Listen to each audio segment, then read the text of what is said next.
Hello, everybody, and welcome to the third installment of our Farm Ops series here. I am going to put the presentation up, but before I do, I want to introduce you to some of the features of Zoom if you are not already familiar with it. So we are going to be using the chat and Q&A features today. You may have noticed that when you logged in, we are in a webinar format, so you can see Caitlin and I, but you cannot see each other and we cannot see you. So we would like you to pop any questions that you have in the chat. I think we're going to ignore the Q&A tonight just to make things easier. Let's just put everything into the chat box. You'll find that in the middle bar. If you take your mouse and hover over, that little chat bubble will appear. Perfect, Caitlin, thank you. And you can go ahead and do that. Alternatively, you can ask to unmute and we can do that for you. So let me go ahead and share my screen.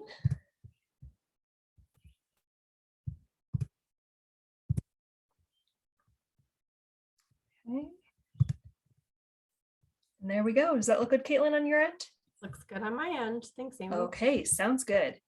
All right, everybody. So welcome tonight. Tonight's presentation is a partnership between Farm Ops with Cornell Small Farms and the Southwestern New York Dairy Livestock and Field Crops Program, of which Caitlin and I are both a part. And we would like to thank Farm Ops for their partnership in this event and the sponsorship of helping us put this event together, and also for helping us create the videos that you will see later on in the presentation. And before I go any further, Caitlin, did you want to record this presentation? It should already be recording. Okay, sounds good. Hopefully. Let me just double check really quick, but okay. Yep. So the Cornell, perfect, thank you. The Cornell Cooperative Extension Southwest New York Dairy Livestock and Field Crops Program is a partnership between Cornell University and the 5 counties in Southwest New York. Those are Allegheny, Cattaraugus, Chautauqua, Erie, and Steuben. And while we normally work in these 2 counties, Caitlin and I have we are doing this presentation for the entirety of New York State as well as New Jersey. So we're happy to be along. And before I get into the disclaimer, actually we do introductions for us, so I will leave that to the next slide. The disclaimer for tonight is that the information that we're providing is to the best of our knowledge, reading the most recent regulations and interpreting them for you all. Generally speaking, if you have very specific questions about regulations or legalities or financial things, we suggest taking those to a qualified professional in order to have those questions answered. Tonight, Caitlin and I are both going to speak, and Caitlin, would you mind to introduce yourself, and then I'll go ahead. Yeah, sure. So good evening, everybody. My name is Caitlin Wally-Stoll, and I'm the team leader and farm business management specialist for our program. We're really excited to have you here tonight. I've dropped my cell phone number in the chat, so if you have any tech issues along the way, please feel free to drop those in. And I'll also be sending the recording, the slides, and all of the resources that we talk about tonight following tonight's webinar, so you'll have access to all of that as we go along. Perfect. Thanks, Caitlin. Yeah. And my name is Amy Barkley. I'm livestock and beginning farm specialist. I work with most things with 4 legs, some with 2 and feathers, as we'll talk about tonight, grazing management, product quality and consistency, and those types of things. And happy to be here as well. So tonight we're going to talk about preparing and marketing eggs for sale. We are at that point of the year where we have a lot of eggs, right? So our hens started producing back in February or so, and now they're really ramping up. Or we have flocks of chicks that are starting to get their bodies on them. They're starting to gain a lot of weight, and they're starting to develop into those fully fledged females, which will start to lay eggs in late summer. So we want to be prepared to get those ready to sell if that is something that we want to do. So tonight we're going to walk through this flow chart. We're going to start with how to produce eggs safely, because safety starts in the coop. Then we'll move into how to handle and clean those eggs. And then we'll move to selecting through the eggs that you collect and clean for quality eggs to pack into your cartons. And then we'll switch topics. We'll take a little break. We'll switch speakers. And then Caitlin will discuss packing and regulations, and then some marketing and financial considerations for this enterprise. Before we start into our official presentation, we have a poll question for you. And so Caitlin will pop that up here. And the question is, what types of eggs do you produce, or, are you thinking of producing? If you don't produce eggs yet, that is an option here for you.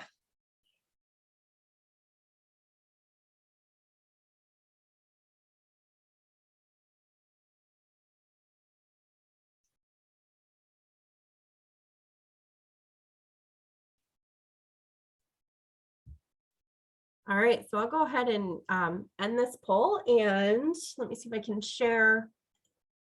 There we go. So it looks like we've got majority chicken eggs, which is usually what Amy and I see. We also have a few folks that aren't producing eggs yet. So this is the workshop for you, and we're really glad that you're here. And we have a couple of folks that are producing some duck eggs too. Excellent. All right, here we go. There are a lot of reasons why we need to take measures to follow food safety precautions in the production, processing, and sale of what we call shell eggs or table eggs, those eggs that are destined to be cooked by the consumer. And the reasoning is because historically there's been a lot of outbreaks of disease through eggs. Eggs are a natural product, very high in fats and proteins, and a relatively good medium for bacterial growth. And one of those bacterial organisms that you've likely heard of is something called Salmonella enteritidis, or SE, or just Salmonella. And that's normally what pops up in the news.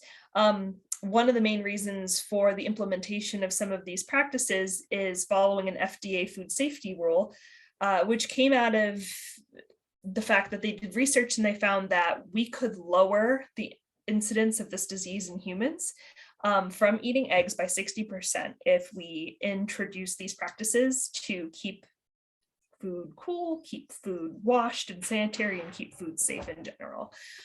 So those are the practices that we're going to go over today. Generally with sanitation, we've got three little buckets of how we deal with it. So the first is to exclude contamination. And that's where we talk about producing eggs first and keeping those eggs clean from the time they exit the hen until we collect them and get them washed. And then we have prevent multiplication. So there are always going to be microorganisms on the exteriors of eggs. It's just how it's going to be. And we can prevent those bacteria from getting into the fry pan or from getting into the egg contents through some of the measures that we'll discuss tonight. And finally, there's the killing of organisms. We can do this through cleaning and sanitation, but also cooking to a food safe temperature of 165 degrees or higher will indeed kill the microorganisms that cause foodborne illness. But as we know, most people don't always cook their eggs fully. They'll make them into dippy eggs or soft scrambled eggs or poached eggs, and those eggs can have risk to them. So we want to mitigate that risk before we give those eggs to the consumer. And as I said, quality begins in the barn. So we want to keep things clean and we want to make sure the hens lay in the nests. So hens are naturally inclined to lay in nests.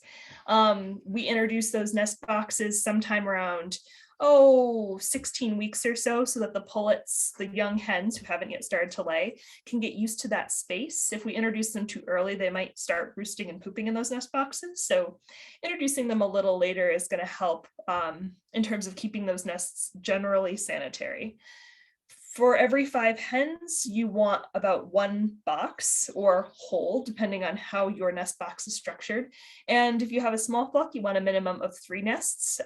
Usually hens will choose a favorite, but you do want to give subordinate hens an option to lay if you've got a boss hen or two taking over 1 or 2 of the nests. Generally, we want to introduce bedding regularly and keep nest pads if we're using them clean. This helps the eggs from getting material on them. When an egg is laid, it actually is wet, and then it dries and it secures that bloom on the outside of the egg. But when it's wet, it has that capacity to pick up anything it comes in contact with. That can be feathers, that can be bedding material, that can be feces. So long as we eliminate feces from the nest boxes by providing clean bedding material, we can reduce that on the eggshell surface. Bedding on the floor should also be fresh and clean. Chickens track whatever's on the floor into the nest box, so just limiting the introduction of soil there. And if you have quail or chicken nests, there are roll-out type boxes where the hens will lay in the nest box. And then there's like this little incline under the nest box. So here's the bottom of the nest box. Here's the little incline. The egg just rolls out into the front of the nest. And so the egg never really stays in contact with any nesting material. It just kind of goes to the front of the box and that's it. So for some folks, especially those who raise quail, this is a really good option. But for ducks, since we do have some duck owners here in the audience, ducks don't lay in nest boxes off the floor. They lay in nests on the floor and they usually bury their eggs. So we all those of us who keep ducks, and for those of you who don't, ducks are really dirty. That's just how they are. Their feces is 80% water, and they get nest boxes and coops very dirty very fast. So keeping up on the care and management of those nests and the coops is of utmost importance for those eggs to stay clean. And when we collect eggs, there's inevitably going to be some that are severely soiled. Whether those eggs were laid in combination with a feces deposition, which can happen, or maybe a nest box is really dirty, or maybe an egg broke and got over, the egg contents got all over the other eggs in the nest box, and then shavings and feces adhere to them. Any eggs that are really, really dirty like that, like the one on the right-hand side here, we want to remove before we go ahead and wash, because one, that egg probably has been compromised in terms of its integrity. So while the egg is made such that the shell pores keep bacteria out, if it's overwhelmed like this, if that egg stays in storage for quite a long time, or if it's improperly washed, there is a chance that that contamination can go inside of the egg. So for that reason, we want to remove those eggs. It's also likely that they'll be stained, and we can't pack those as saleable table eggs anyway. So may as well not even go ahead and wash those. We think about rodents as naturally a partner with chickens. So if you have chickens, usually you have rodents. That's because rodents like to eat the same things chickens like to eat, and they like to bed their nests with things that chickens produce, like feathers or bedding material. So we want to exclude rodents.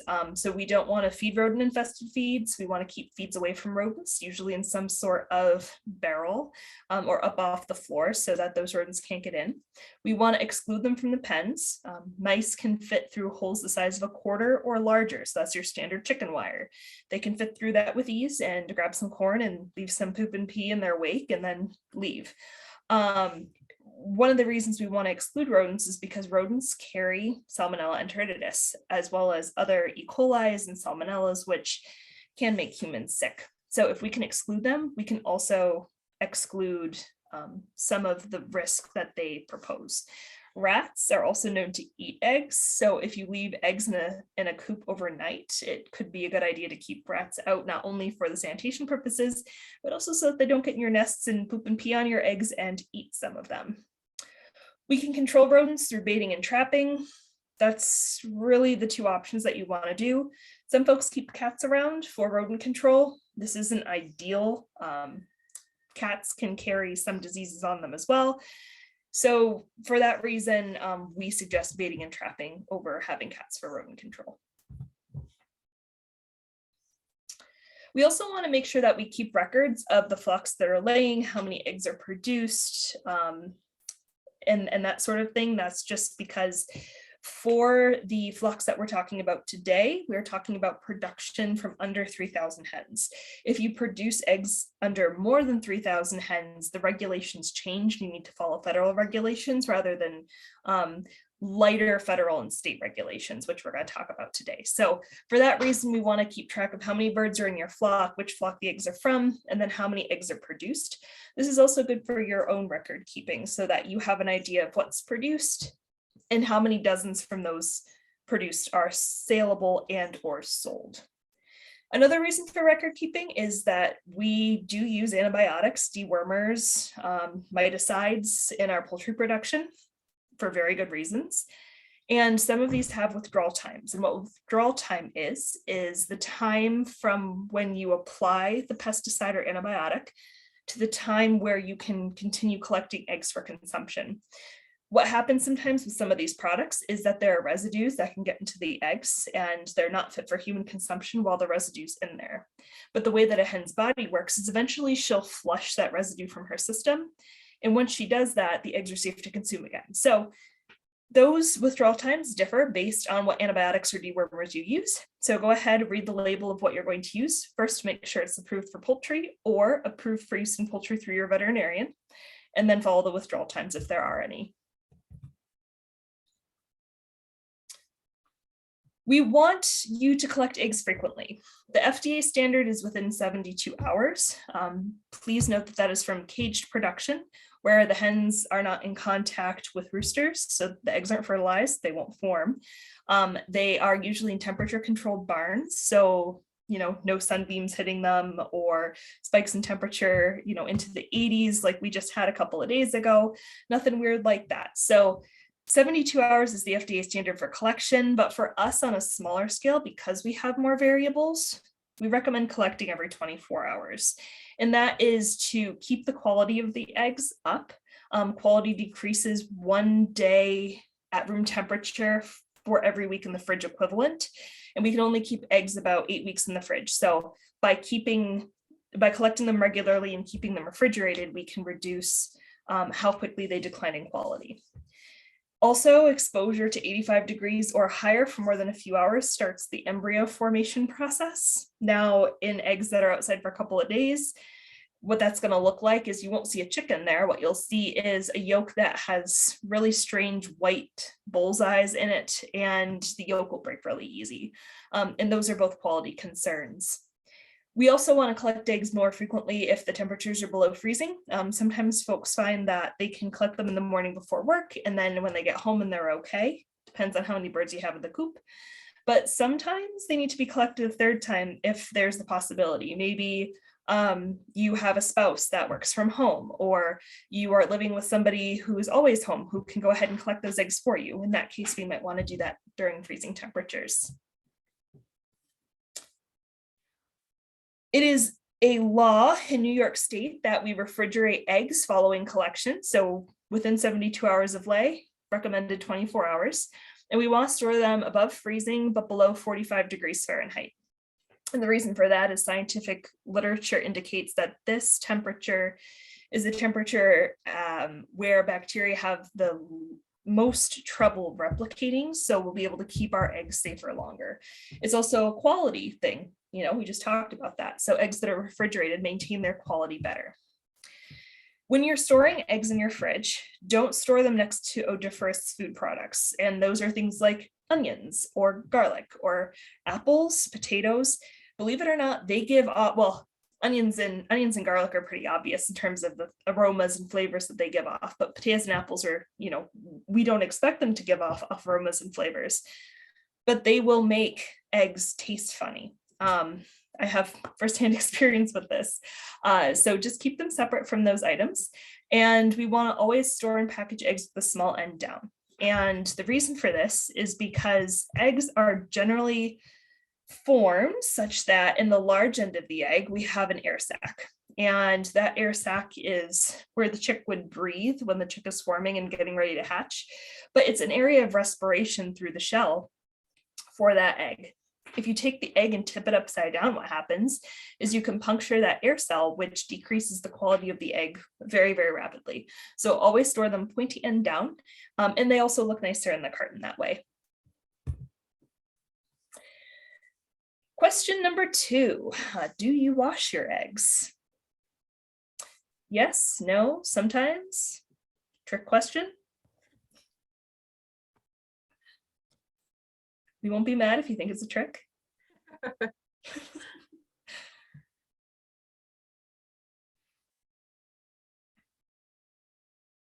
We should have done this so we could see what everybody's answers were before the talk and then after the talk. Yes. Yes. You change anybody's mind. All right, well, go ahead and end this poll and we'll share the results. So it looks like we've got a pretty good mix of yes, absolutely yes, and nope, nevers. And then a couple of people who said sometimes.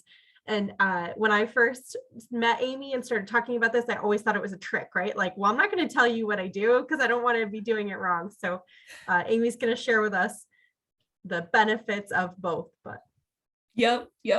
So Caitlin's right. The only requirement for washing and refrigerating in New York State is that we refrigerate the eggs. There's nothing in the regulations regarding washing. So it is entirely up to you. And there are pros and cons of each. So if you don't wash them, it's less labor.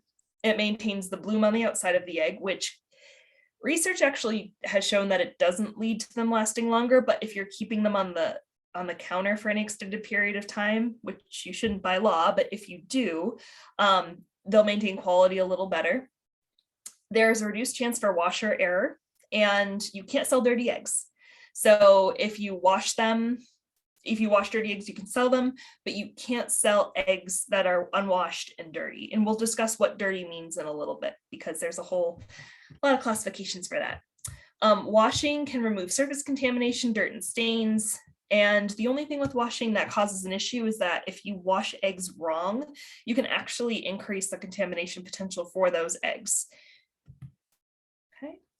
So when we wash eggs, we want to use a food safe cleaner, a dish soap, chlorine mixed to specifications for sanitizing food products or surfaces, or a commercial egg wash. With dish soaps, be very, very careful, because anything that has a color or fragrance can result in the egg can suck in some of that flavor or odor into their shell pores. So a consumer might be able to pick up on that. Washing water, we'll discuss this in the video coming up here, but washing water should be at least 20 degrees warmer than the egg temperature. We can wash eggs that we take out of refrigeration. So if you wash eggs once a week, you can go ahead, collect them, store them in the fridge until you're ready to wash them, take them out and then wash them. The only caution here with washing refrigerated eggs especially, or eggs that you collect in the winter when they're really, really cold, is that if your temperature differential is too high, so like above 50 degrees, so if you're washing with like 105-degree water that comes out of your faucet and you're putting it on those eggs, you can actually result in thermal cracks, which is where the egg just can't take it. It's too much hot. And so they boop and they pop. And there's a little pop line along there, a seam pop line along from top to bottom. Don't wash excessively dirty eggs. We already talked about this. And once you're done washing the egg with a sanitizing agent, you have to rinse that egg, or you will have residue on the surface. Never submerge or soak your eggs. Please don't, unless you have a professional grade washer that requires that you do that. This is because when you soak eggs, the pores of an eggshell can only withstand so much. And especially if that water is slightly cooler than the egg interior contents, that will suck bacteria into the shell. And we don't want to do that. We want to expel bacteria, and warm water expels bacteria. And running water over the egg surface rather than soaking them will also help eliminate bacterial contamination. And the cold eggs in water we just discussed here. So don't wash eggs in cold water, wash them in water that's at least 20 degrees warmer than the temperature of the egg. Amy, could you clarify, do you have to use a cleaner, or is just water okay? There's no regulations. So you can use just water if that meets your fancy, but know that when you just say there is a speck of feces on the egg and you go ahead and use water on that speck of feces, I mean, would you eat out of your hands if you had feces on your hands and didn't wash your hands with soap? So those are kind of questions that you need to ask, but yeah, there's no regulation in regards to what soap or whether you have to use soap. Okay. A couple more washing tips here. We talked about we can wash eggs either immediately following collection or after they've been refrigerated. When we're washing eggs, we want them to dry completely before packing. Those eggs which have been refrigerated are going to sweat naturally, and so they'll take a little bit longer to dry before you can pack them. We want to have them packed within an hour or two of washing, just because then once they're washed, they definitely have to go back into refrigeration. It's just how it is. Once they're washed, we have removed some of the protective coating from the surface of the egg, and there is a higher chance that bacteria can penetrate. But so long as those eggs are refrigerated, the bacteria will not grow. We want eggs packed in clean cartons, preferably new, but as long as the cartons are clean, that's our main concern here. And when you store eggs in the fridge, in addition to storing them away from things that smell funny, we want to not store them in the door of the fridge, because when you open and close that fridge door, there's going to be a rush of air into the fridge that changes the air temperature a lot, and those temperature swings can result in more bacteria growth than we want. Okay. So this video basically takes us from a basket of eggs that was collected the morning that the video was shot through packing. So this is a rather long video. It's about 10-12 minutes or so, but we think it has a lot of really good useful information in, and Caitlin's done some amazing editing to make it a little fun for us today. So Yep, I'm getting it. I'm gonna have to stop your screen share if that's okay. Yep, I just stopped. Thank you, Amy. And everybody will also be getting links to this video. So we purposefully put this information in the video, which is why it's a little bit longer, but you can watch and rewatch and take notes from the video itself to your heart's content. So gonna go ahead and try to start this. Just one, oops. Okay, there we go. Let's look at a basket of eggs and do an initial evaluation to see which eggs we want to wash and which ones we want to keep. Now you may be thinking you're going to keep all of them, and you may, but there is research that indicates that really dirty eggs have a higher potential for bacterial contamination and mold contamination. And so before we get out of the gate and go ahead and wash these, we want to pull any eggs that may have that contamination so that as they're sitting in your fridge or sitting in the customer's fridge, they don't develop any sort of rots or interior molds. So looking at this egg basket, there's a variety of species here. We have some duck and some chicken eggs, but I want to pull out some that may be a little bit dirtier that you either want to keep for yourself and use immediately, or those that you don't want to pack. And so most of these are pretty darn clean. For a duck egg, this is probably as dirty as you want it for a duck egg. They just tend to lay on the floor and they get a little dirty. But this duck egg was actually laid in a puddle of mud outside. See how dirty that is? That dirt will come off, but the eggshell is basically contaminated. That dirt goes into the pores of the shell and can cause some interior rot. So I would pick this out and I would not wash this egg and sell it. This egg is one that was next to one that was broken in the nest. So it's got some egg contents on it. It's also got some adhering wood shavings from the nest box. And you could pack this one, but just be aware that sometimes there's a lot of egg contents. There's a lot of yolk solids, there's a lot of egg white solids, and these are very difficult to clean. It might take multiple passes with the brush, and sometimes that can disrupt the integrity of the shell and may lead there to being a weak point where bacteria or mold can enter. So yeah, you could probably put this in a carton once it's washed and dried, but you might not want to. The choice is up to you. When washing eggs, we have a wide variety of implements to use. In commercial production, there are large machines with scrubbers and jets and all sorts of fun things within them. But for us, processing eggs in our own kitchen or in a farm sink, we have more limited options, but we still have good ones. I'm going to introduce you to 4 different items that we can use to clean eggs, and I'll talk about why I recommend or don't recommend them. So the first that we have here, we'll start with this brush. This is an older brush and it's a little bit worn out, but this is used by a farmer to clean eggs that might have some really heavy debris on them. Obviously, this person rubs the round of the egg with this part of the brush because that's what's worn out, and this brush will need to be replaced. But brushes like this are really handy. They're nice because they can be rinsed regularly and they don't hold a lot of bacteria within them. This is a general kitchen sponge. It might be nice because it has an abrasive surface on the back and a softer surface on the other side that can be used to clean different parts of eggs. But what I would caution with this is that this rough side might scrub off some coloring on eggs. So for instance, eggs that have colorful blooms, such as this one, see how it's speckled? This roughness on this kind of a sponge can actually rub off that color. We can talk about how egg color is laid down at a later date.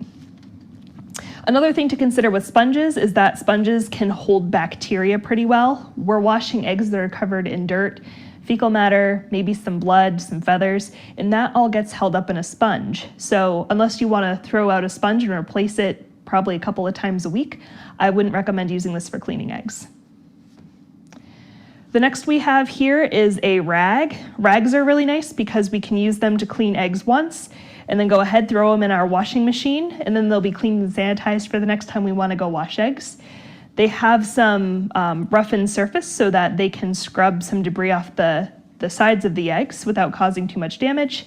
And like I said before, they're great because you use them once, you throw them in the washer, they're reusable, good to go, they don't hold bacteria. And the final thing here is if you don't want to get fancy and you have a roll of paper towels, just pull off a paper towel. You can go ahead and use this to clean eggs. Generally, when I'm using a paper towel, I do fold it so that I have more of a scrubbing type object, but these are really nice because you use them once. When you're done, you don't have to wash them. You just toss them. So those are a couple of options that you have for cleaning eggs. We're going to go ahead and show how to wash a basket of eggs. You can wash them in different manners, but generally you don't want to soak them. Soaking eggs is really bad because it allows bacteria to get pulled into the shell and will result in a shorter shelf life of your eggs. So whenever we wash eggs, I recommend that folks use a basket so that water can flow through. And it makes the debris also flow through the basket so it's not hanging out at the bottom of a container. So what I would say is before you get started, make sure that your sink is relatively clean. You don't want to be cleaning eggs in a dirty sink because that is a point of contamination. This sink was just cleaned prior to us starting this video, so it is good to go. When we look at water temperature, we want to make sure that our water temperature is about 20 degrees higher than the egg's temperature. That allows the interior of the egg to expand as it feels that warm water on the surface and push contamination out through the shell pores. This is better for us and for egg longevity. Never wash eggs in cold water. You can wash in water that is a higher temperature than 20 degrees higher than the temperature of the egg, but if it's too hot, you may encounter something called thermal cracks, where the egg expands too rapidly and a hairline crack will form along its exterior. So this water is hot enough. It is warm to me. It's probably about 105 degrees or so, much warmer than 20 degrees higher than these eggs, but it's still safe enough that I don't think you'll get thermal cracks here. And what I generally recommend is going ahead and wetting the surface of the eggs. And when you do a small batch at a time, this is a good thing to do because it starts to loosen up that surface debris, gets water in there and makes it easier to wash off. I've got a paper towel here. One of the things that we saw in a previous video, this is my cleaning method of choice. I'm gonna go ahead and wet that. And when we use detergents on eggs, we wanna use either a neutral dish soap, generally no color, no fragrance, or an egg washing soap. Again, it's made to be food safe. Here I have a soap, it's Dawn, to be completely frank with you, but this soap I found does not leave any sort of chemical trace in or on the eggs, and it is food safe. So I'm gonna go ahead, squirt a little bit on my paper towel here. This is a duck egg. Remember I said they're a little bit dirtier? So you can see all of the work that water did already. Even if we just washed it with our hands, we get a lot of the dirt off there. But I'm gonna go ahead and gently massage the surface of the egg, hitting all of the sides, all of the angles, and then give it a good rinse. That's a clean egg right there.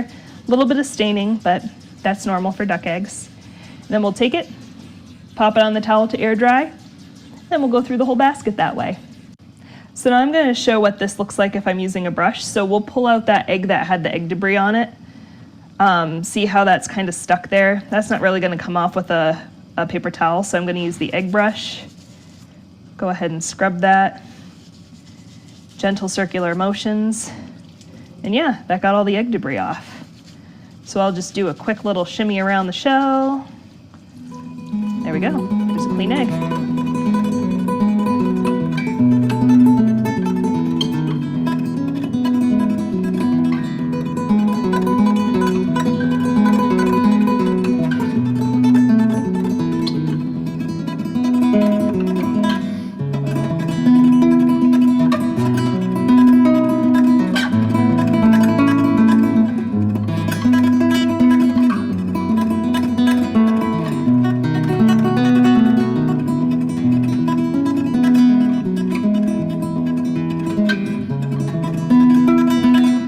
When we're going through our eggs and going to pack them, we want to keep a few things in mind.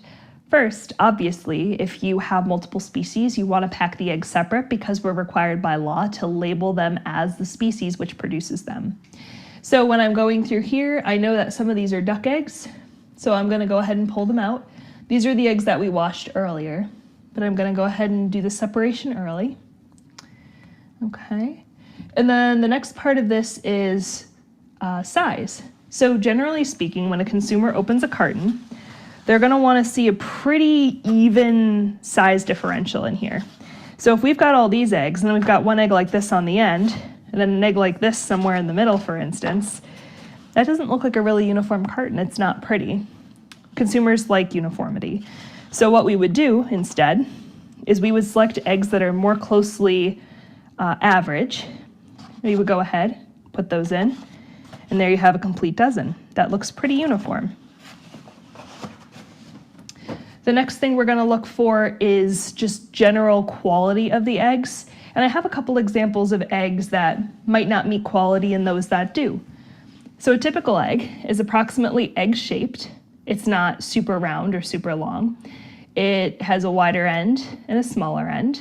And of course, one thing I need to mention real quick before we get any further is that when we pack eggs, we need to pack them narrow end down. And the reason for that is because there's an air cell at the top. And if we pack them upside down, we reduce those eggs' shelf life. So pointy end down. And that's easier to find with an egg that's approximately normal shaped. The next thing is we want to look for any surface pimples. So this egg, for instance, has extra calcium deposits, and this one does too. Consumers don't really like this. They think there's something wrong with the egg sometimes. And we know that it's just extra calcium that the hens put on her shell. But folks don't always know that. So if your customer base accepts an egg like this, that's all right. You can go ahead and put it in the carton. But if they don't, you could just keep it for yourself and make yourself a nice omelet. Something else we don't want to pack are stains. So these are actually, even though they're washed, a stain is classified as dirty in terms of quality and is considered inedible. So we cannot go ahead and pack that. So anything with a stain that you can see should be kept out of a carton. Additionally, here's a crack. That's a pretty easy one to see. That's an impact crack. So something hit that egg and pushed the the eggshell inward. Sometimes there will be leakers, and leakers have a little bit of egg contents leaking out. Again, those cannot be packed. But using a flashlight, we can see some cracks that may have developed over the course of our washing that we can't see with the naked eye. So I think this one here, that looks pretty good, right? Nothing super abnormal about that. But when we shine a light through the shell, boom, there's a crack.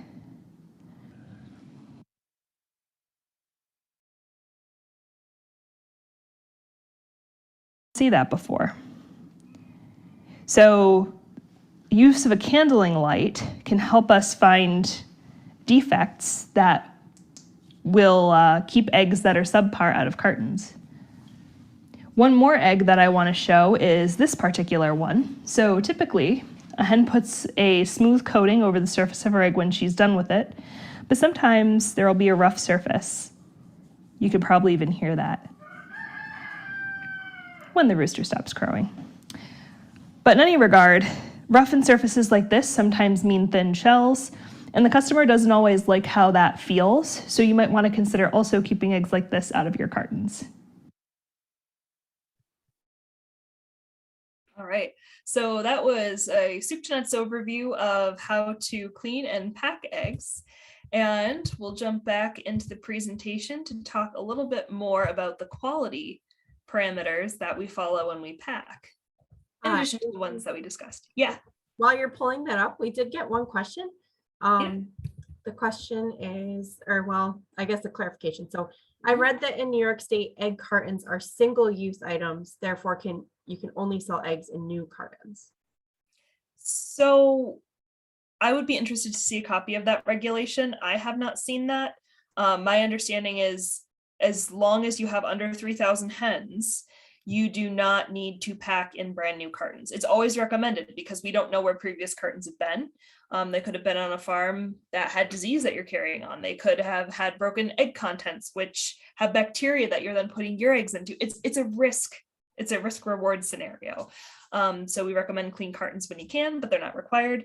And then if you are giving cartons of eggs to neighbors and things, it's up to you how you pack them. Yeah, I would just echo that and say that I haven't seen that regulation, but from a risk management perspective, that's my jam. If you guys haven't figured that out yet, you can control a new carton. You know that it hasn't been stored someplace where there might have been rodents involved. you know that it wasn't stored in a fridge where raw meat leaked into. So sometimes when we reuse cartons, there could have been contaminations along the way that we're not familiar with. So anytime you're incorporating something into your business that you can't trace back, it's always opening your farm up for risk that you might not need to do. Mhm. But thank you, David, for asking that question. And if you come along that regulation, please feel free to share it with Amy and I. But for most of us that are selling underneath that 3,000 bird limit, it doesn't apply. But good management practice. Yep. All right. So selecting for quality.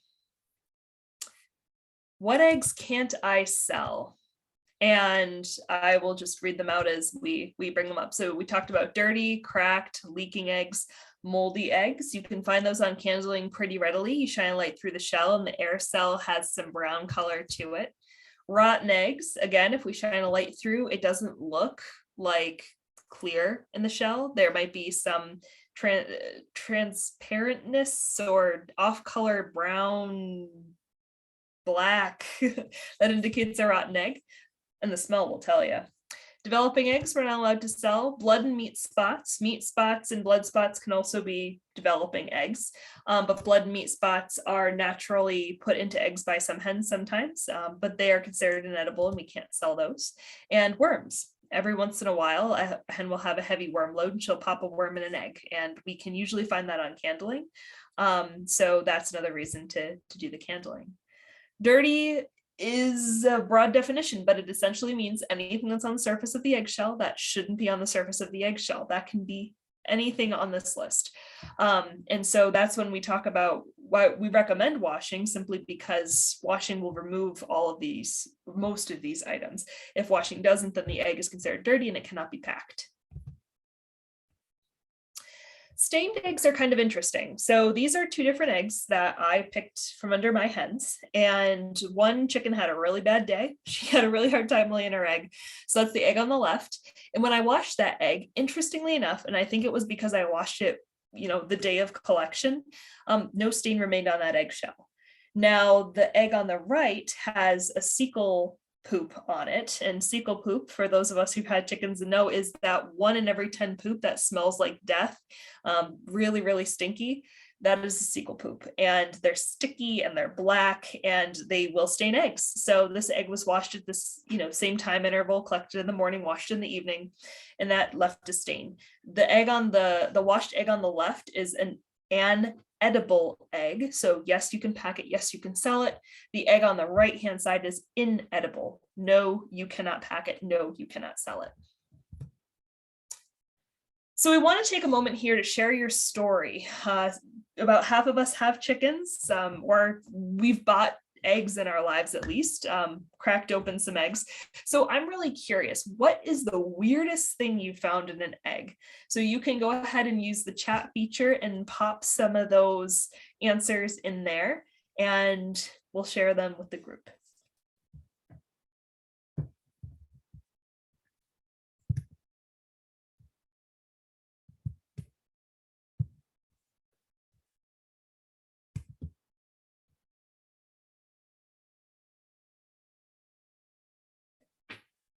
Okay. Oh, Rebecca, I love yours. Caitlin, do you want to read them out? Sure. So Rebecca says an egg with only a yolk but no white, and then another egg with a white and no yolk. Yeah.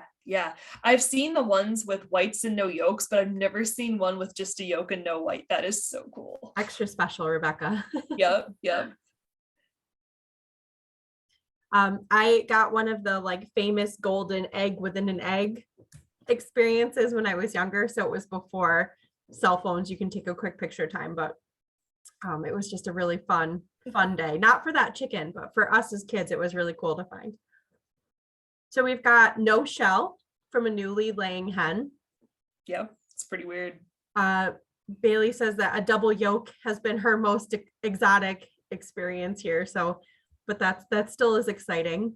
I saw a Facebook post recently from somebody that got confused when they were cracking open their eggs because they thought, oh, this is weird, we're getting so many double yolks, and they had actually purchased a carton of double yolk specific eggs. So giant triple yolk from New Layers. That poor girl. That poor girl. Yeah. I think the weirdest thing that I found is I cracked open an egg once and it had like shell calcium deposits that you normally find on the outside of the shell, inside of the shell. So it had like little green speckles on the inside. It was super weird. It's like, what is this? What did you get it together? She got it together. Yes. Good. Thanks for sharing. Yeah, it's really fun. So eggs come from living, breathing creatures. Yeah, Rebecca, I did see it candling. It showed up, and actually we took the slide out that had it on it, but we had to cut some slides somewhere. But yeah, I saw it on candling. It showed up as a dark spot. Yeah. So hens are living, breathing creatures, right? And what we've just discussed highlights the fact that they don't always do what we want them to do. We want them to produce that perfect egg every single time, and they're just not. You got to give them some grace, and you got to go through and check your eggs for quality to make sure that, you know, they're where you want them to be. All right. So how to candle at home. This is a 30,000 foot overview. We will send out a video link that has a snippet in it on more intense candling technique, but generally you want a light that is 450 lumens or greater. So that will shine through a white shell just fine, probably a green shell, most light brown shells. It'll have a hard time shining through a dark shell layer like a Moran's or a Bielefelder, for instance. But, you know, generally 450 lumens or above is good to go. You can get rechargeable flashlights, which are super nice because then you don't have to always replace the battery to make sure that your beam is up to snuff. LED in general shines better through darker colored shells, and most of the flashlights that you buy that are 450 lumen or higher are LED already.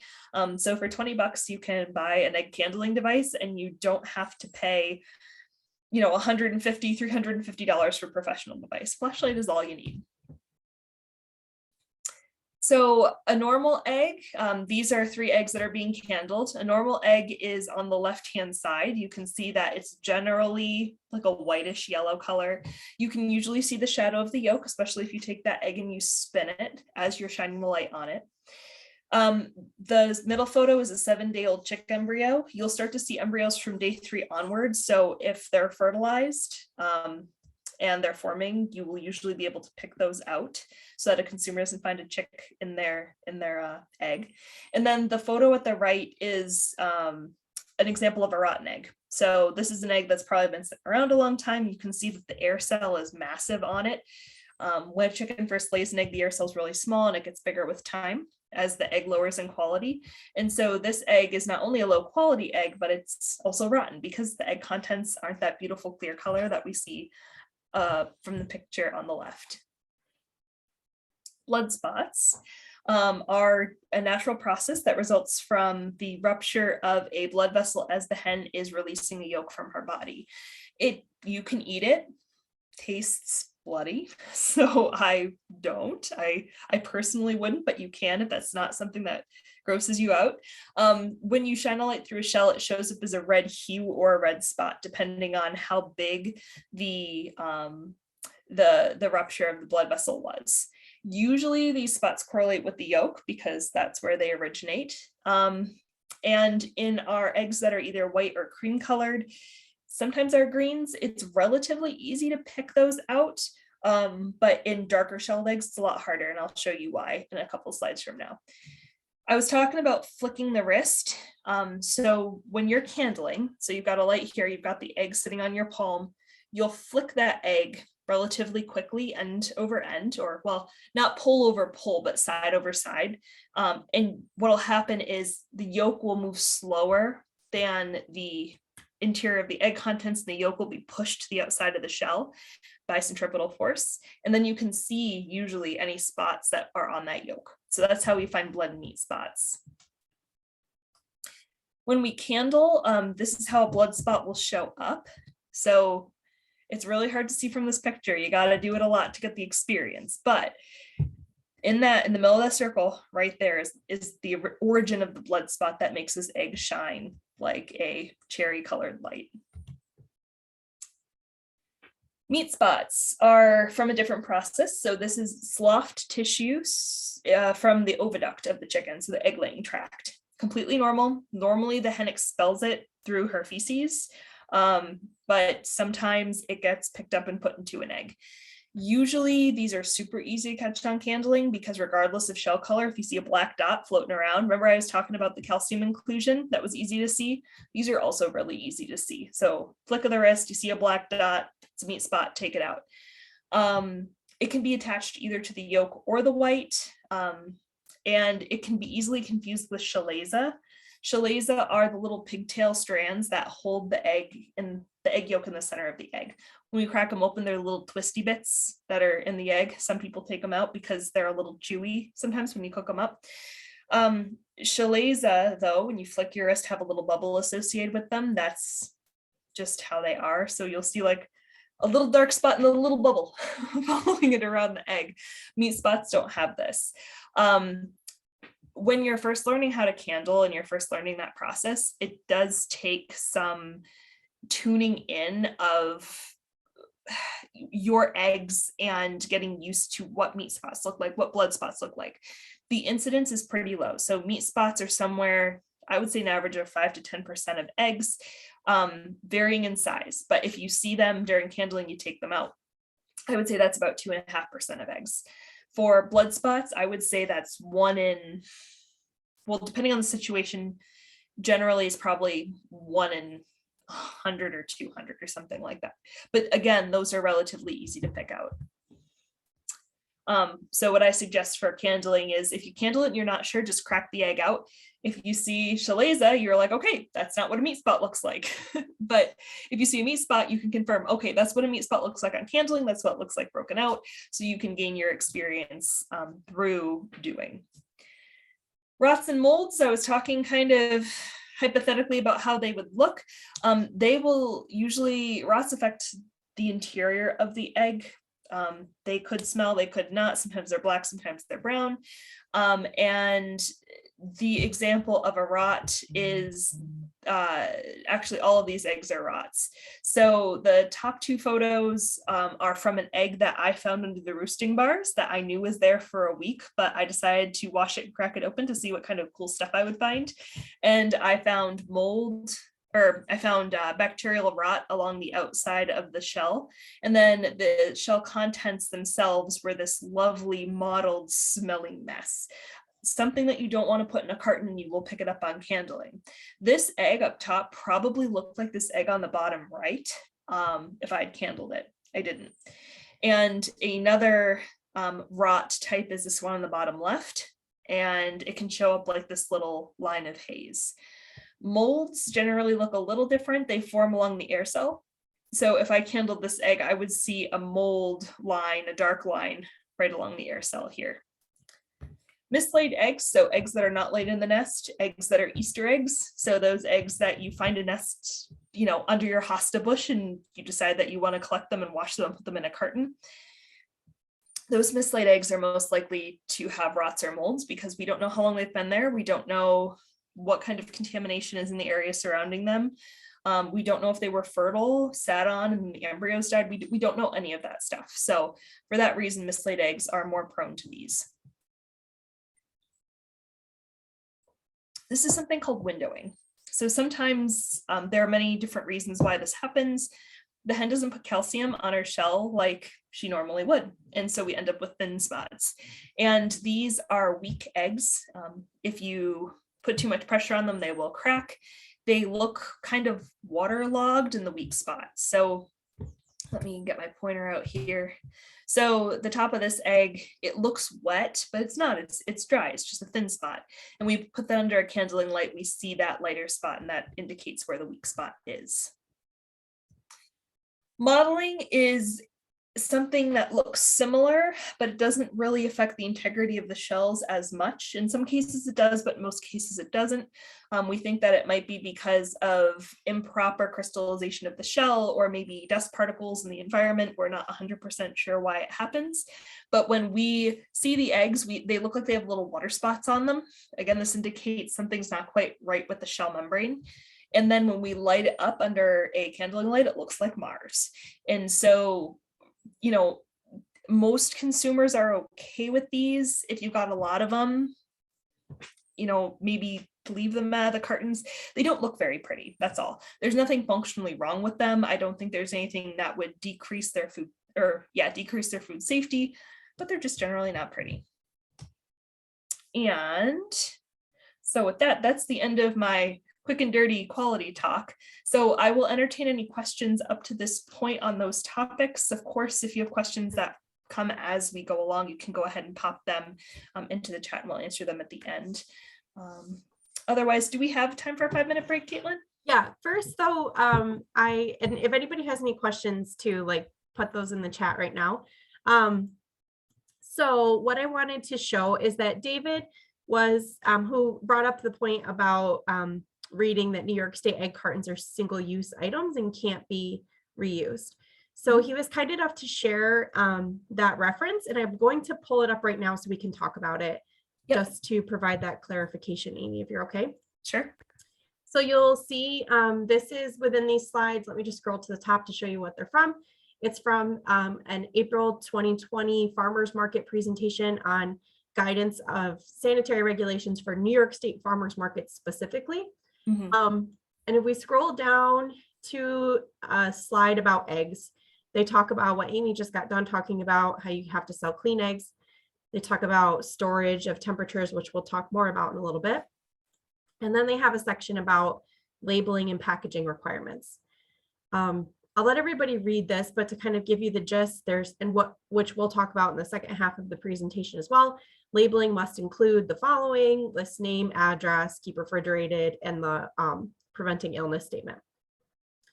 Then they say egg cartons should be considered a one-time use packaging. Bacteria from foods that packages once contained may remain on the packaging and thus be able to contaminate foods or even hands if reused. What I'm going to point out, and Amy, I'm assuming you'll back me up on this, but yeah. This is classic New York State egg and markets. So you'll notice that the first sentence says labeling must. Yes. That's referencing the circular, the law, quote unquote, that we're going to show you at the second half, the regulations. The second sentence, however, says egg cartons should. So that's where we were saying, this is what the law says, but this is the best management practice. So this sentence, by them using the language should, is referencing a best management practice, but not a regulation that absolutely has to be followed. 100%. Okay. 100%. Yeah. And something else to note is that some farmers markets, food banks, restaurants, etc., individual vendors require that the eggs be packed in new packaging. But thank you, David, for bringing that up too, because it brings up a really good conversation of a lot of times when we're working on a small scale with direct to consumer farm sales, sometimes the regulations aren't crystal clear. And some of the regulations are a little bit outdated versus like what our best management practices are. So we really appreciate you sharing that reference for us too. Yeah. Oh, yeah, there was just another comment in the Q&A that the language indicates should, not shall. So I doubt it's enforceable along the same lines of what's the law versus what's the best management practice. Other than that, I don't see any other questions right now. So I think, yeah, let's go ahead and take our 5-minute break, give everybody a stretch break. So if we could plan to be back here around 7:05, we'll pull everybody back in. The second half, we're going to be talking about some of those regulations and the marketing pieces. And always, we will save some time at the end for Q&A, but drop your questions in as we go along.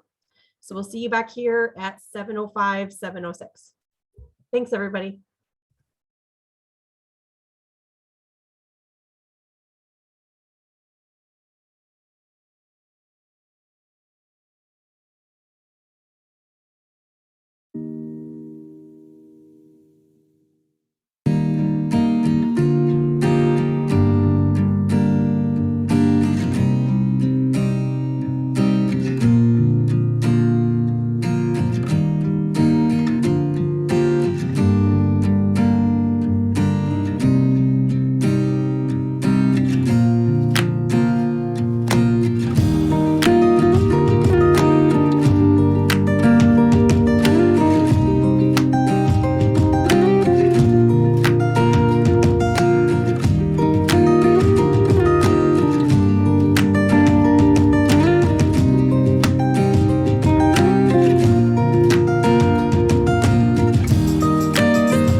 Okay, so as you are coming back and joining us again, I'm going to put a poll up. This poll, there we go. Amy mentioned at the beginning that we will be sharing out a follow-up survey at the end of the seminar. So we just want to know whether or not you're going to fill it out. And you'll notice that we're hoping you say yes, definitely yes, or absolutely yes, which is why we offer 3 different versions of yeses. So I'll leave that up and then it'll tell Amy and us to how many people have come back from the break. And again, as we continue forward with the rest of this presentation, if you have any questions or comments, please feel free to drop those in the chat or the Q&A box. Okay, so it looks like we've got most people back. And good news is, Amy, that everybody is either yes, definitely yes, or absolutely yes, filling out the survey, which is really good, really good. So we appreciate that, guys. Thank you. Oh, one second. Okay. So let me get the presentation up here.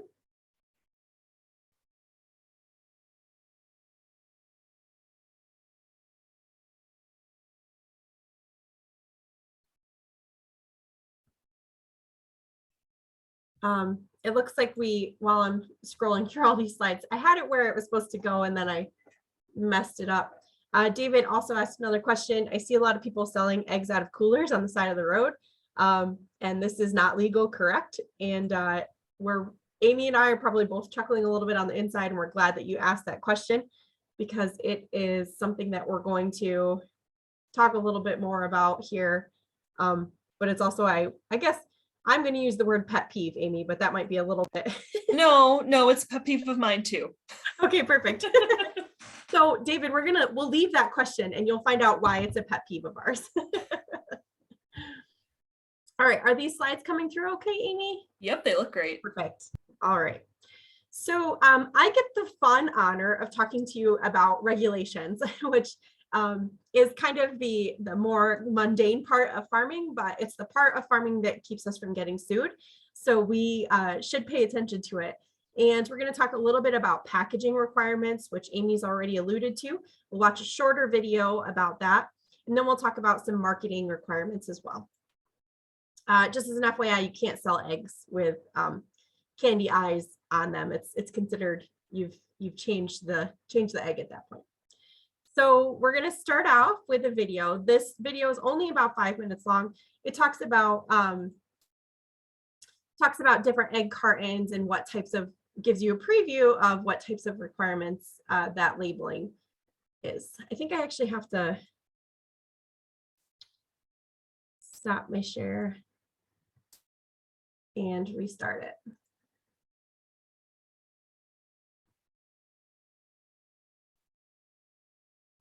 When you go out and purchase cartons, Okay, let's try this again here. Okay, Amy, is that showing up okay? Yep, looks good. When you go out and purchase cartons, there are different identifying features that you can purchase with them. I'm going to walk you through 3 levels of cartons here. These are all molded paperboard cartons. They're probably from recycled paperboard, and they're 12 egg cartons. And this one is your most basic. So this carton has no identifying information on the inside, no safe handling statement, no nutrition information. And then when we close the carton, we can see that it's completely blank on the outside. This is nice because it leaves a blank canvas for us to put our labeling on. But as it is, it can't be sold from your farm because it doesn't have any identifying information on it. The second carton is one step up.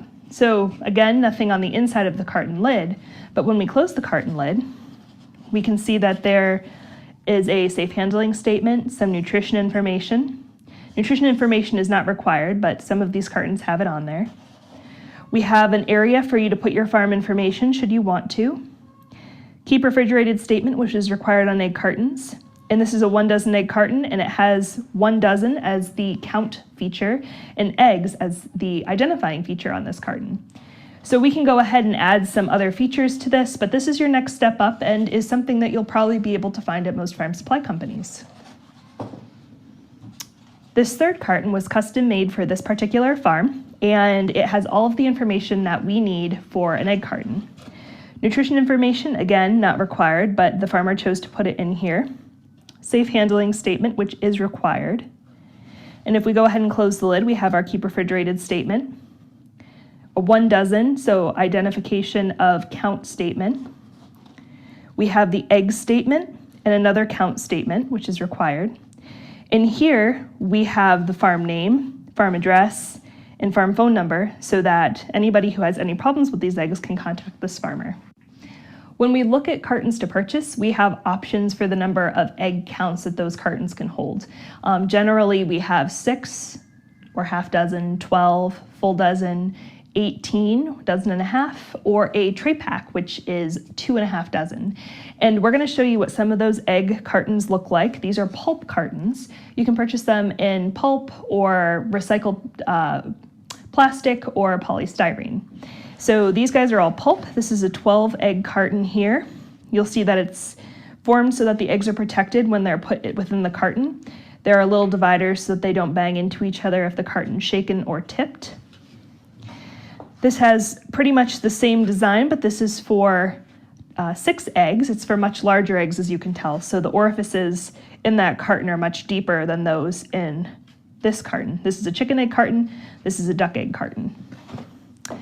And this is a flat. This is a perfectly valid way to sell eggs. Sometimes it's a little tricky because folks want a carton that they can close, but this is still a valid way to sell them. And this has 30 spaces or holds 2.5 dozen. This is a chicken egg carton, but you could probably fit duck eggs in here as well. Something also to note is that there are cartons specifically designed for the different species. So I talked about a duck egg carton and a chicken egg carton, but there are also goose egg cartons and quail egg cartons. So if you're looking for those specific varieties, you'll be able to find them at your online or local farm supply store. When looking to pack eggs into cartons, we may want to reach for these cartons. These are cartons that have been put out by different egg production companies across the United States, and they're nice because you're reusing and you're recycling these and putting your eggs in and selling to clients. But there are a couple of things to consider with these types of cartons. This is an 18 pack, and of course we're not promoting or sponsoring any brand in particular here. This is just an example. So this carton has all of the components that we need. So we have a keep refrigerated symbol on here. We have the number of eggs here. We have the word eggs on the label, and we have some nutritional information and our keep fresh statement on the inside. And this is all well and good, but this carton was produced by a company, so it has a company name on it. And that's one of the things that we need to think about when we look at something called obliteration of information. On these cartons, we can reuse them, but we have to make sure that any identifying features or any claims are eliminated. And I'm going to walk you through what on this carton is considered a claim. So first we need to eliminate the product that First, we need to eliminate the label here. This is the company name, and this is not our company name, so this needs to go. Farm Fresh, that can stay on. Net weights can stay on. The refrigerated statement can stay on, but when we look at here, it says grade A. We are not grading eggs when we're selling under the 3,000 hen exemption, so this needs to be eliminated. If we look on the side of the carton, we see identifying information from the company, which has a Julian date, which is the date of production, and usually a sell by or use by date. Because this is not our date, this also has to be obliterated. The last thing to look at on this carton is the barcode, and because we're not selling a barcode for this particular product, this also has to be obliterated. And you can do this in a couple of different ways. You can do this by employing the use of a permanent marker and just going over it until those decals are gone. You can go ahead and paint over that, or you could just opt not to use these cartons and use clean cartons that you'll put your farm name on.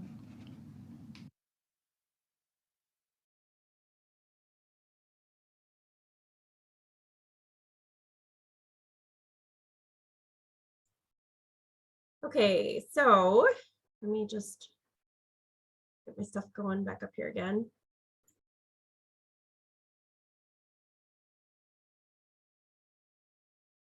Well, I lost my Zoom controls.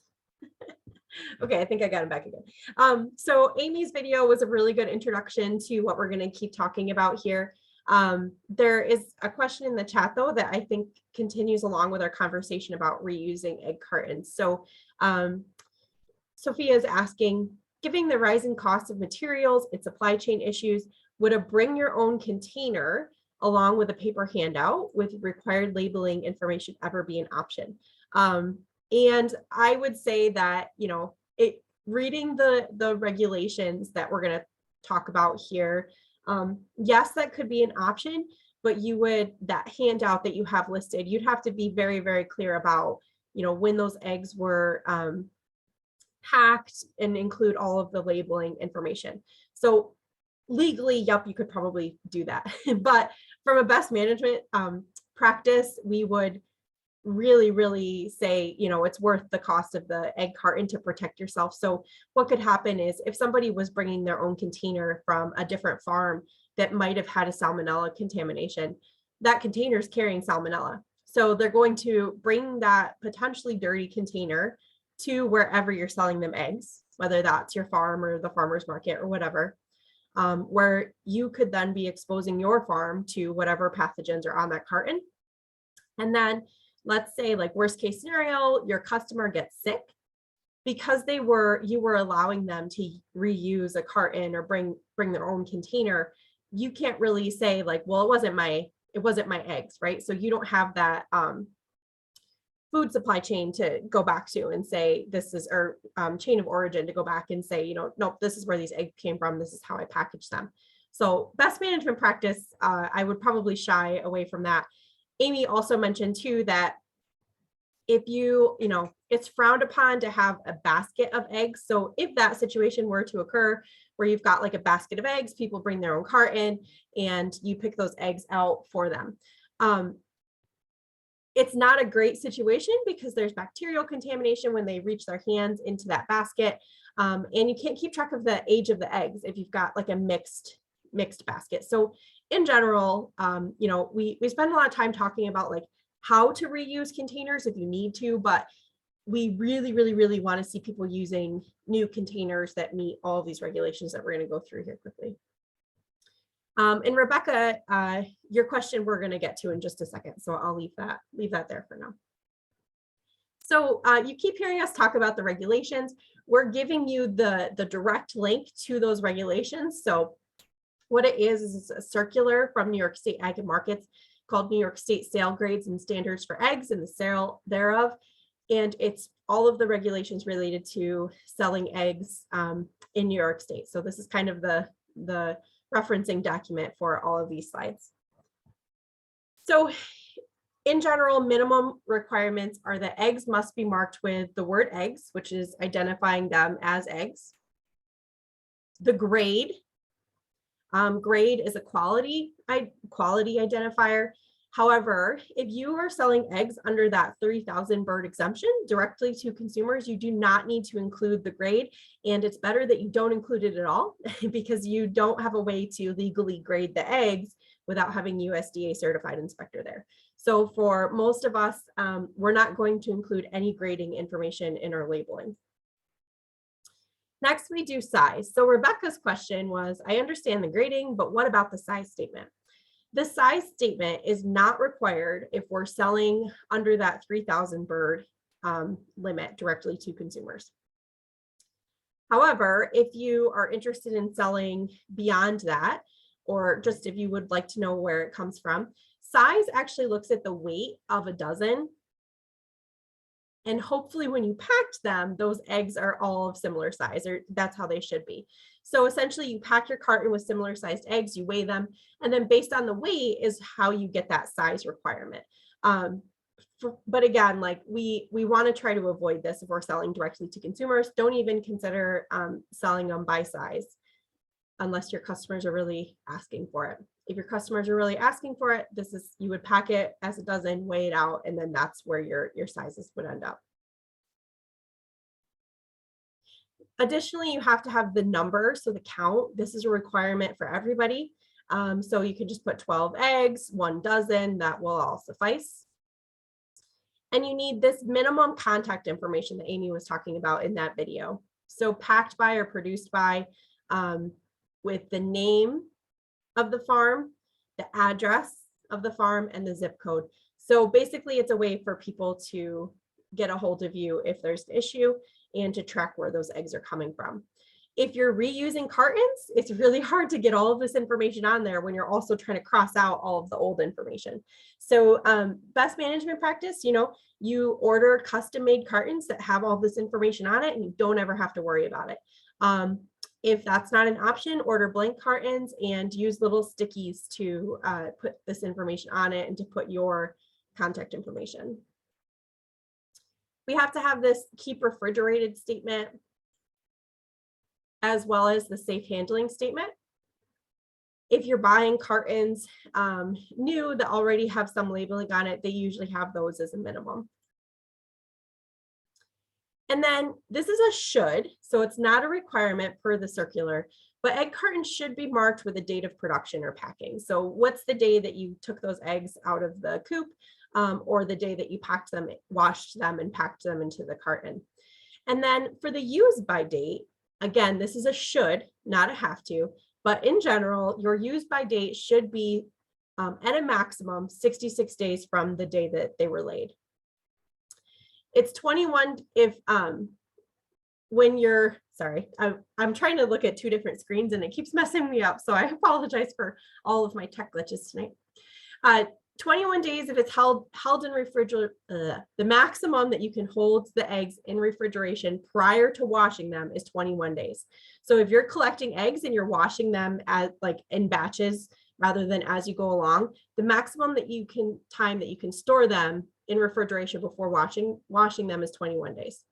After you wash them, the maximum storage time is 45 days. So if you collect eggs the day that they're laid and you wash them and pack them the day that they're laid, you can't use this 66 days. It's 45 days after you wash them is that use by date. But again, this is a should be marked with. So if you don't want to try to keep track of that, you don't have to. But best management practice, if you've got eggs that are older, I always say a month. So if you have eggs that are older than a month, don't sell them because you don't know how long it's going to take that consumer who you're selling it to actually go ahead and use them. If you're using previously used cartons, which again is not what we would consider a best management practice, you need to black out or obliterate any identifying information that doesn't pertain to your farm. So here we've got the packer name and address. We've got some logos, some advertising, and some claims that we would have to obliterate. And then this sell by date or use by date. You have to be careful with product claims. So some claims, things like certified natural, USDA organic, have verifications that you have to meet in order to use those claims. Other claims might not be legal to use. So if you say that you have free range chickens, right? Then if those chickens aren't free range, then you're misrepresenting what those label, what your actual production practices are. So if you choose to use labeling requirements, it's always good to have somebody look it over, somebody like me or Amy. We can always say, this is a little bit in the gray area. In general, we just want to make sure that any type of extra labeling we're putting on cartons is fair and honest. So here's mine and Amy's biggest pet peeve. So if you have a cooler out by the side of the road and you live in Southwest New York and we've driven by your house and have seen your cooler, we've had a few thoughts. They're not mean thoughts, but just a little thought. So when we're talking about selling eggs, because they are potentially hazardous food products, they have to be refrigerated. So after you wash them, pack them, they have to stay refrigerated until they get to the consumer. Refrigeration means that internal temperature needs to stay below 45 degrees from the point that you wash and pack to the point that you sell it to the consumer. If we are refrigerating these items, right? So we refrigerate them, they're in a common area on our farm, consumers are coming directly to the farm to buy them, it's not going to be an issue. So we know that, we've got our refrigerator set to 42, we're good to go. If we sell at a farmer's market and we bring along a refrigerator, we're using a refrigerated truck to get them to the farmer's market and sell them, it stays below that 45 degrees the whole time, we're good to go. Where it breaks down is when you take cartons out of your fridge and load them in your car on a 90-degree day and go drop them off to the people that you work with, right? You have no way of knowing if those eggs got above 45 degrees while they were driving in your car.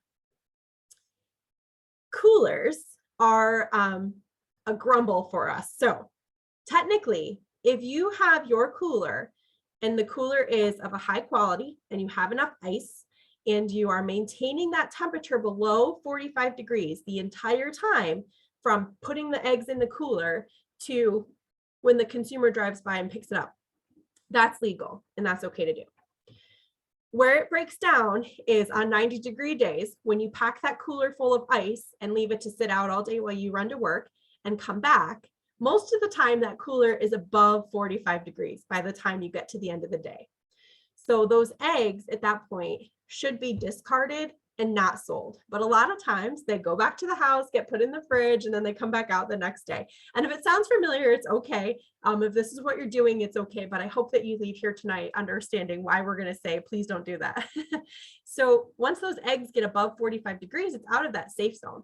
So bacteria can multiply. And if you've got any bacteria on those eggs, in those eggs, it can multiply to a point where it could make somebody really sick. So from a risk management standpoint, at any point those eggs get above that 45 degrees, your level of risk just shot straight up. If you sell those eggs and somebody gets sick, you're absolutely liable because you can't prove that you kept those eggs at a safe temperature the entire time that they were in your possession. So yes, you can use a cooler, but we would really, really, really like it if you didn't. And if you are using a cooler, have a way to check the temperature. So throw a thermometer in your cooler, and if at the end of the day you go out and you see that that temperature is above 45, discard all of those eggs and rethink how you're going to pack that cooler with ice for the next day. Amy, this is a big topic, so I'm going to give you a second to chime in if I forgot any of your talking points or how you convince people not to use coolers. Yeah, no, it's that big thing. And I mean, if you're using ice or ice packs and you have pulp cartons, those cartons are going to disintegrate with the humidity that's going to build up in that cooler over the course of the day. If you have multiple people reaching into that cooler over the course of the day, that's going to decrease the amount of time that ice will stay solid in those containers. Sometimes a refrigerator by the side of the road is a better idea. Another thing to consider is even if you don't wash the eggs, they still have to be refrigerated by law. So if Ag and Markets drives by and they see your cooler and they pop in there and you have unwashed eggs and they're above 45, that's a problem. Probably not going to happen, but it's a problem. And then the final note I will leave is that you can end up with eggs forming embryos inside. If you go ahead, leave this cooler by the side of the road, just say you load it up on a Monday and then you check it on a Friday, you will have embryos forming in these eggs. And nobody wants to crack open an egg with a little chick inside. So I echo everything that Caitlin said, add those points and say coolers are a really bad idea. Please don't if you have other options. Thank you. Thank you, Yep. Amy. And Rebecca said, frozen water and soda bottles seem to work well. Yep, you'll get past that concern of it disintegrating in the carton. Again, it's really tough to, from a risk management standpoint, it's really tough to trust that cooler to make sure and to trust your customers, right? How many times does somebody come by and grab eggs and the cooler doesn't get shut all the way when they leave? And then when you get back. So if you can put a thermometer in there, if you absolutely have to use a cooler, put a thermometer in there, make sure you're overpacking it with ice, and just keep an eye on that thermometer and make sure it doesn't get above 45 degrees. Mm-hmm. Just some tips for selling eggs, and then we're going to skip through a bunch of slides to wrap up. We have to keep those eggs refrigerated. Oh, did we just talk about this? We're going to keep talking about it. So those eggs have to stay refrigerated throughout storage, throughout transportation, any type of travel. If you are storing inventory of eggs over a period of time, we want to do that first in, first out. So put your new eggs in the back of the fridge and pull through them so you're not using you don't end up, with eggs that you find at the bottom of your fridge that are 2 months old and you can't sell them. And again, if you're using the cooler, make sure you're overpacking that cooler with ice. So as far as like, those are like your marketing regulations. As far as other considerations, when we talk about the 4 Ps of marketing, we're going to skip through this. But the biggest thing that I see with eggs is price. So how many times do we see eggs priced as $1 or $2 a dozen? I can tell you that, we've worked with several farms where we've run an analysis to see how much it actually costs them to produce a dozen eggs. And that runs anywhere between $4 and $10 a dozen. So when we're selling our eggs at $2 a dozen, there's no way you're breaking even. And that's not even paying yourself for that time. So having an understanding of how much it actually costs you to raise those eggs and how much you're going to sell them for is really, really important. And I think that sometimes we're competing with the grocery store, right? Well, we're not competing with the grocery store. So people are buying from you because they want to buy directly from their local farmer, and they're making the effort to seek you out. So give yourself that premium, which isn't even really a premium. It's just reducing your losses a little bit more. And make sure you're charging what you're supposed to be, what you should be charging. Okay, so we've got a final question, and then if you have any other questions, please go ahead and drop those in the chat too. So we want to know how you feel about selling eggs. So are you ready to sell? Do you think you need some more information, or did you decide that this isn't for you and you're going to just keep selling or keeping them for your family and your friends? We should have added one too, that Amy and Caitlin crushed my cooler dreams. So So sorry. I know.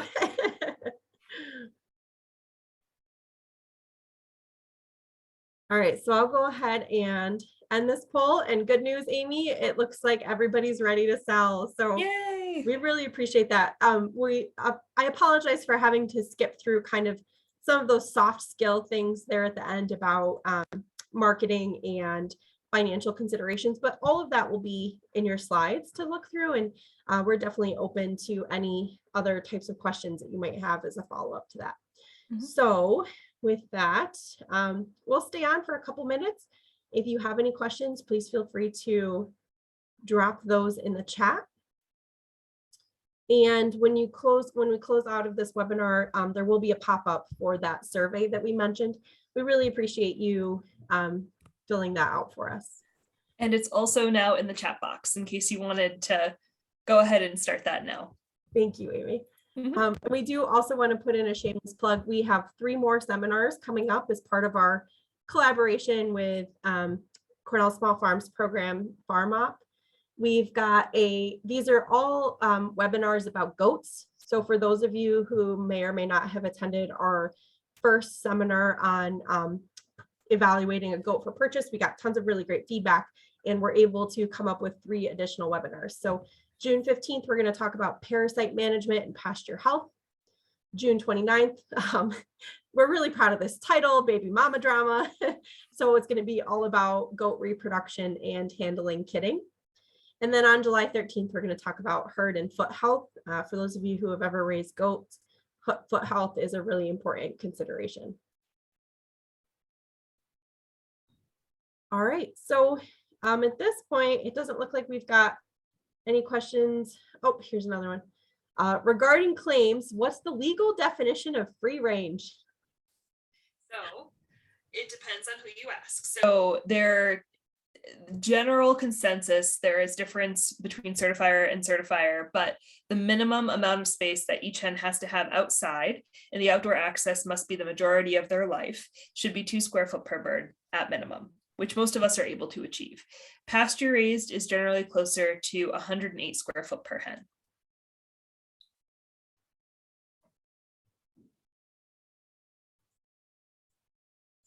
Thank you, Amy. That goes under the category of some of those labels that we use that don't have the clearest definitions. But. Right.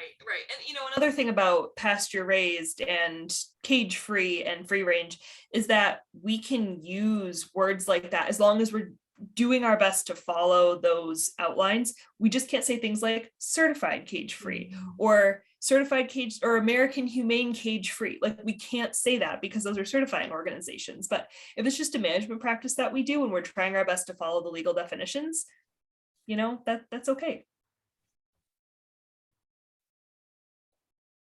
Great.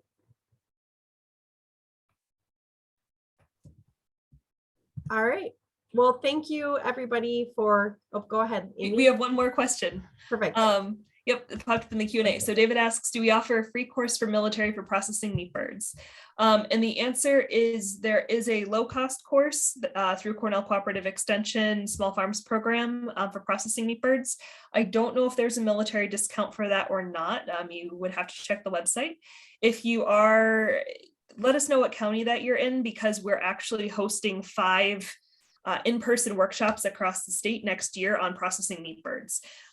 So that information won't get you the little certificate that you can use for your insurance, which the other Cornell course will, but it'll give you some hands-on experience with how to do that. So keep an eye out, subscribe to our newsletter, and you'll get announcements of those headed in your direction. Thank you, David. Yep. Insurance certificate. So here comes the regulations, lady, to crush everybody's dream. If you are selling, so let's talk about eggs first, because that's a little bit easier. If you're selling eggs off of your farm, there's no requirement or permit that you have to get. It's best management practice to make sure that you've got liability insurance coverage that will cover you as you're selling those eggs. Usually it's a rider on your homeowner's insurance or your farm owner's policy to just have like $1 million liability coverage. Can range anywhere between $200 and $400. So it's relatively affordable as compared to getting sued for $1 million if somebody got sick. When we're doing meat birds, however, if we're processing meat birds on our farm under that 1,000 bird exemption, to get liability insurance for that, the main insurance company that offers liability insurance makes you go through a certified training course and getting a certificate of completion in order to get their insurance. So that's the certificate that Amy was referencing. So if you were growing meat birds on your property with the intent to sell them to consumers, best management practice, absolutely get liability insurance on those sales, but those insurers will sometimes require you to have some type of a training certificate. And Nina, who is our farm ops coordinator, added in the chat, Farm Ops does offer course scholarships depending on funding. So always good to contact her or Bailey and ask.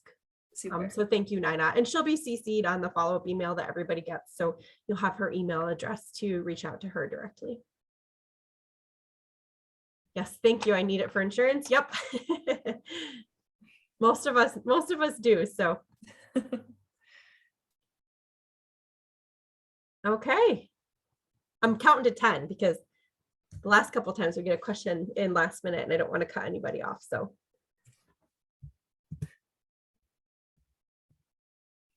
On-farm poultry course processing is free. Perfect.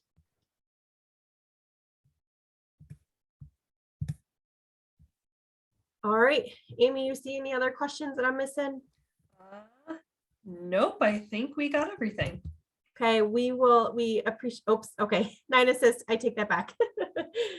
It's $49. So well worth the discount on your insurance or even just getting insurance at all. We appreciate you looking that up, Nina. Thank you. It's an excellent course. So it follows a farmer as she goes through the step-by-step process of processing, and we talk about regulations, and it's fabulous. So I would highly recommend it. And Nina says that she can provide a scholarship. So again, follow up with Nina and she'll work on that, the financial piece for you. Okay, well, we're gonna end the webinar. Please fill out that feedback survey that pops up. And if you have any questions for either of us, we will make sure to answer them. Just shoot us an email and we'll take care of that. And for those of you who are raising goats, we would love to see you at the next 3 seminars that we've got coming up here. So take care, everybody. We hope you have a great night and we will virtually see you soon.